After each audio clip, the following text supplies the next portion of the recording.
Great seeing you here. For Devos, again, we're talking about powerful praying. How to get your prayers answered. So believe and receive, but you have to believe. Okay, how do you move mountains? Mountain moving. Now, I'm talking about mountain moving. I'm talking about big prayers. I like seeing people do big things. I see people praying about little things. Okay, little things are good. But if you never pray for big things, you have little faith.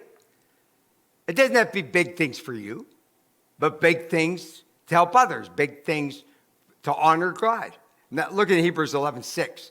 Remember, Hebrews 11 talks about the heroes of the faith, tells what they did. It says, now without faith, it is impossible to please him. Okay, so if you have a problem with faith, you're not making God happy.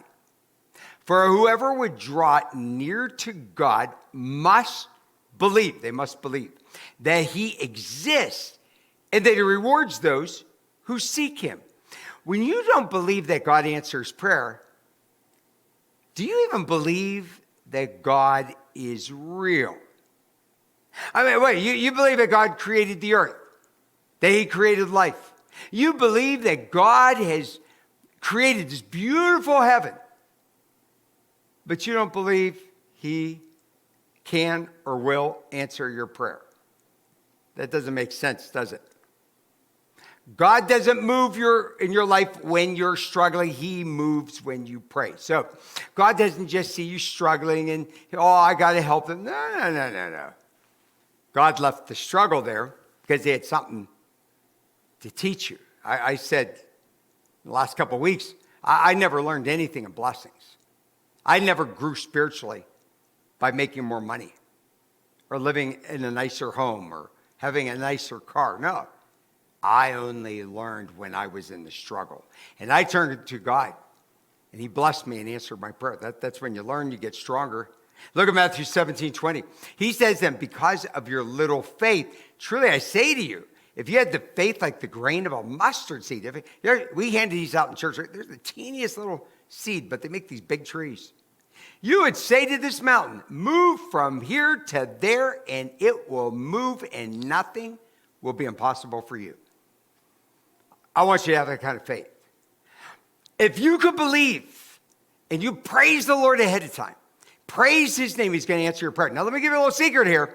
You have to be a real positive person all the time. I mean that. Now, I'm not talking about being this positive person that doesn't stand against sin. Oh, no. I stand against sin. I stand about it in a real positive way. I say, look, it's wrong. It's wrong. This is right, and that's wrong. We're not backing that up. We're not agreeing. And when people get real mad at me, you've heard, I laugh at them. Okay, I'm going to have a good time at this. Okay, so I'm not going to get mad. You can stay positive all the time. And so sometimes you got to fight, but you still be positive while you're fighting. Keep a smile on your face. Only God can move mountains, but faith can move God. So you want God to move? Your faith is the only thing that will move God. Not your talent, not your wisdom. He gave you all that. No, it's your faith. If you believe, that makes God move. Look at John 16:24. Jesus said, until now you have asked nothing in my name. I want you to feel the disappointment Jesus has here. He goes, ask and you will receive, that your joy may be full. He's challenging you. He's saying, well, many of you, you've told me many times, I hear this more times than not. I don't like to pray for me. I only pray for others. Stop that foolishness.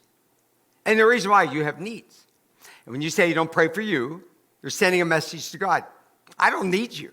I could do it myself. Oh, but I pray for that poor guy over there who's not as smart as I am. That's what we're saying. Okay, you got to go to God yourself. Don't only tell God about your big problem. Tell your big problem about your big God. I don't care how big your problem is. Say, I have a great God. He's a big God. And he can beat you up. He can overthrow you. I've had quite a few enemies over the years. And threatening my life. And I won't even go into those details. But I just don't really care. I just say, hey, you're on God's hands. Have a great God. I mean, God bless you. But yeah, you keep your eyes upon the Lord. You let him know that he's the biggest thing in your life. That you believe him, that you trust him like a little kid trusts in his dad. God will answer your prayers.